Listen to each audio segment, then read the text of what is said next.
Bienvenue sur meditv.com avec Sarah. Sarah, tu as fait une grande sensation ce soir au Pranzo à Paris. C'était ta première apparition sur scène.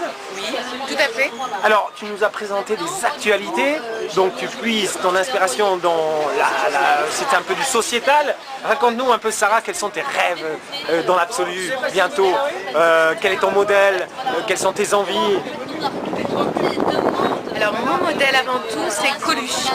T'en parlais Wow, tout à l'heure. ah, trop fort. Donc, ton inspiration, c'est toi qui écris tes textes. Oui. Tu les écris quand?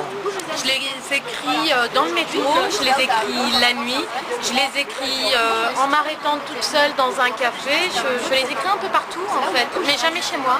Tu as toujours écrit? Toujours.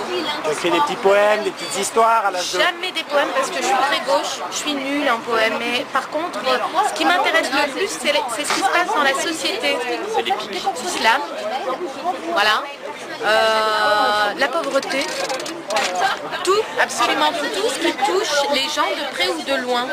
C'est ce qui m'intéresse. Est-ce que pour écrire, pour être une comique, est-ce qu'il faut être quelqu'un de sensible ou est-ce qu'il se fait détacher? Non, je pense qu'il faut être super sensible. Vraiment, vraiment. Détaché, je pense pas parce que dans ces cas-là, on n'aurait pas un contact aussi facile avec le public. Le public, je pense qu'il n'adhérerait pas aussi facilement aux idées qu'on défend. Donc je pense que s'il faut quand même être assez sensible pour pouvoir toucher un maximum de public, à mon sens. Et l'objectivité dans tout ça, ça se passe où?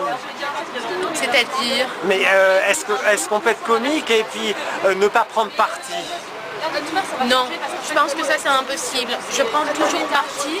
À partir du moment où il y a quelque chose qui m'intéresse, je prends parti. Ce serait mentir que de dire qu'on reste neutre. C'est impossible. L'écriture serait différente ou peut-être pas assez engagée, à mon sens. Quel est ton cursus? Un bac STT. D'ailleurs, j'ai passé mon bac 3 fois. La première fois, j'ai tenté un bac S. J'ai été virée plus ou moins. La deuxième fois, encore un bac S. J'ai encore été virée, recalée du moins. Et la troisième fois, je me suis dit, allez, un peu plus simple, bac STT. Je me suis arrêtée à ça.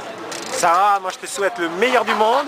Merci. Je sens que ça monte. À Paris, il y a plein de comiques qui manquent, mais la Tour Eiffel est très haute et il faut s'accrocher. À bientôt sur meditv.com. Merci beaucoup. Merci.